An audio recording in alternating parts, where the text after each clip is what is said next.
Hey guys, so we are going to now look at conclusions. As I've said, if you've watched the introduction screencast, while I was grading night essays, I see that we are lacking in our structure of writing. Sometimes they are just basic elements that are not being met. I saw a lot of people who forgot to write introductions and conclusions, so this review will be something to help you construct and revisit and rewrite what you've already written, or to help aid in the writing process.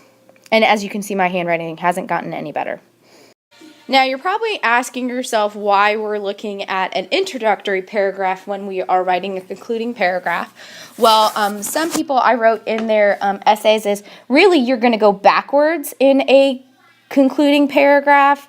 You will start first with your thesis statement, then go back to your background information, and finally reflect on your attention grabber depending on what you ended up using. So the concluding paragraph should look something like this.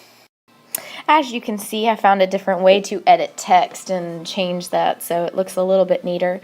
So for a concluding paragraph, you have the ability to restate your thesis in an interesting way. This is just the gist of your main idea, but you do not bore your reader by repeating exactly what you said in your introduction.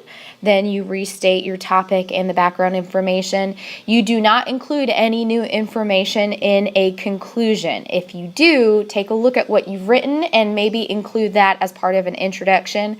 You can either write a short sentence about some of the different things that you've said, just restating it, or include multiple sentences depending on how you feel you need to restate your information. And then finally end on a clincher, a decisive note that leaves the reader something to think about. So maybe go back to what your hook was. Did you, as an attention grabber, ask a question? Then you would answer that question. Maybe there's a quote that you want to say that really sums up some of the ideas that you have. How do you make this relevant to your audience? Why is this topic important? Why is this topic interesting? What difference does this topic make? You have to reflect on the fact that Elie Wiesel writes night, so he witnesses to the atrocities of the Holocaust so that they never happen again. With your knowledge, do you feel that you can now support the rights that humans have, not just for you or your neighbor, but in all different parts of the world that we have? We will take a look at some concluding paragraphs and how students wrote those, just as examples as we did with an introduction.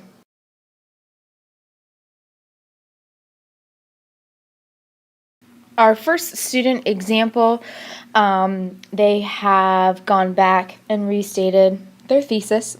In conclusion, many rights were taken away from Jews in the Holocaust. Excuse me. And then they go through and restate some information, background information on their topic. From being detained to working as a slave, every Jew had to fight for their right to live. That is not a right that anyone should be fighting for. Instead, the right should automatically be given. And then they end with a final thoughts from someone else about the Holocaust. Aaron Applefield once said, "The Holocaust is a central event in many people's lives, but it has also become a metaphor for our century.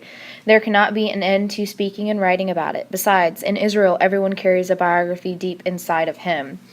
So this gives us a student example on how they have concluded their essay.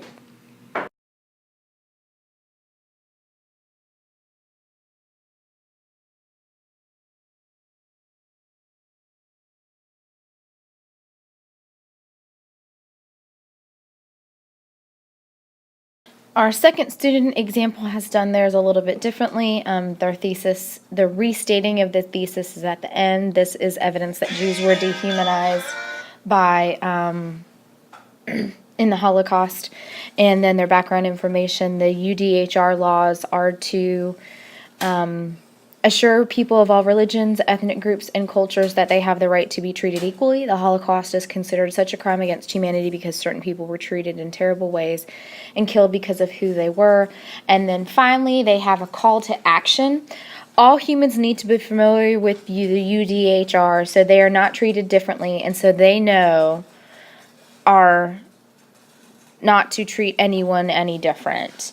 So they've done it a little bit differently. They probably reword, but I like how they have the call to action that people need to be familiar with their rights, so they can protect their rights and the rights of others.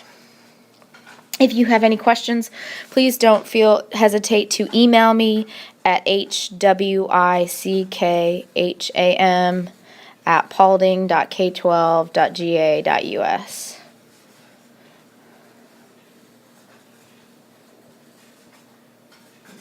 Bye, guys.